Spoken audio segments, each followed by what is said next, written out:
Hello and welcome back to Artificial Intelligence for Beginners Session 2. Now, in the first session, we have briefly talked about artificial intelligence in our daily lives. We have seen how the Hollywood industry or the movies in general actually provide us with a glimpse of artificial intelligence and how many of these are in reality factually incorrect. So to begin with, in this specific session, we are trying to define artificial intelligence. Now, it's not a surprise that it's quite a daunting task to actually define artificial intelligence because the area is so vast and encompasses so many different things. But even then, we're gonna give it a shot right now. Initially, there were 7 original fields in artificial intelligence.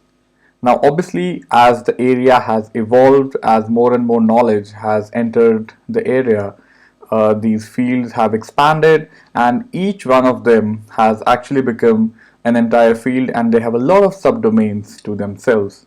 But just to give you a brief overview, these 7 fields were actually one of the corpus or one of the initial route of artificial intelligence and in which direction AI should be headed. So these included simulating higher functions of the human brain, programming a computer to use general language, arranging hypothetical neurons in a manner that they can form concepts. This is something which is now the field of deep learning. Similarly, a way to determine and measure problem complexity. This is something which has formed the roots for data mining, self-improvement, and abstraction and randomness and creativity. Now, since AI has developed into a full-fledged field, and it has been more than 50-60 years now, we have seen a development in all these areas. But even then, you would be surprised to know that it's still so difficult to actually define artificial intelligence.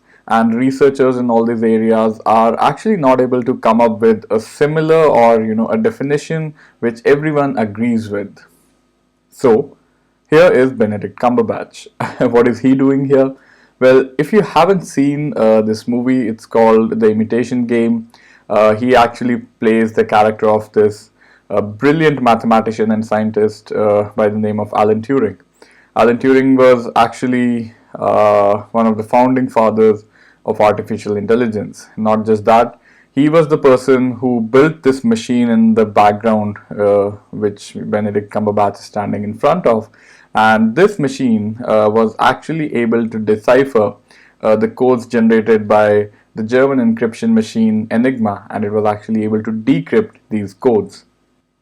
For those of you who have actually seen this movie, this machine was actually built on artificial intelligence. So the foundations of AI were already laid down during the Second World War by Alan Turing. And not surprisingly, he is also the person who actually provided a way to figure out how an AI can actually be classified as a smart AI, right? So let me try to explain to you what is commonly known as the Turing test. Now, to begin with, Turing test was not actually designed to distinguish between a machine and a human. The initial Turing test was quite simple. So you have a female in room 1, you have a male in room 2, and you have an examiner in room 3. Now, none of these people can actually see the other person. So the examiner is in the third room, and he or she is going to ask certain questions to both the female and the male in different rooms. The whole objective of this test is that the female is going to prove to the examiner that she is a female, and so on for the male. So this was the original Turing test. Now this was actually modified by Alan Turing himself to include machines. So how did that work? Now initially we have a female, we have a male, we have an examiner, 3 different rooms. Sorry. Now the female is actually substituted by a computer, and again the examiner is going to figure out which room has a real human and which room has a machine. And if the machine is able to prove to the examiner that it's actually human, then it will successfully pass the Turing test. So what are some of the conditions which a machine has to meet in order to clear the Turing test? Now, obviously, there are certain conditions which still a lot of machines have not met, and there are not machines which have actually cleared the Turing test till date, even though this has been in place for decades now. So any computer needs to possess the following capabilities in order to clear the Turing test.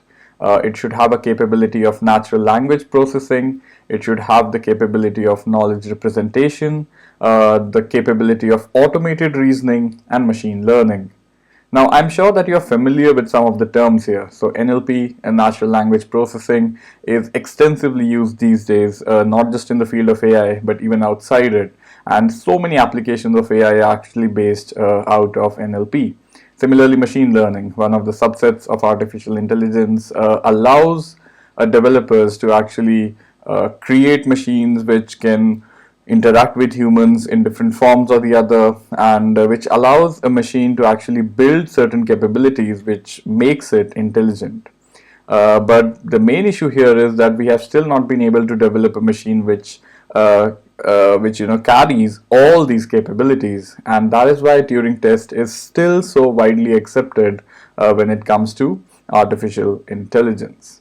So the purpose of this very small lecture, a very small video, is to make you understand that it's very difficult to actually define artificial intelligence. Not only define it, even the test, which is which allows us to actually recognize a machine as AI or a non-human. No machine has actually been able to clear this test yet. So that is all for this video.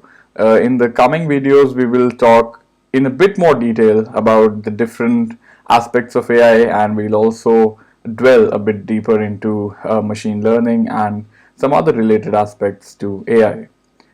That's all for this video. Thanks for watching.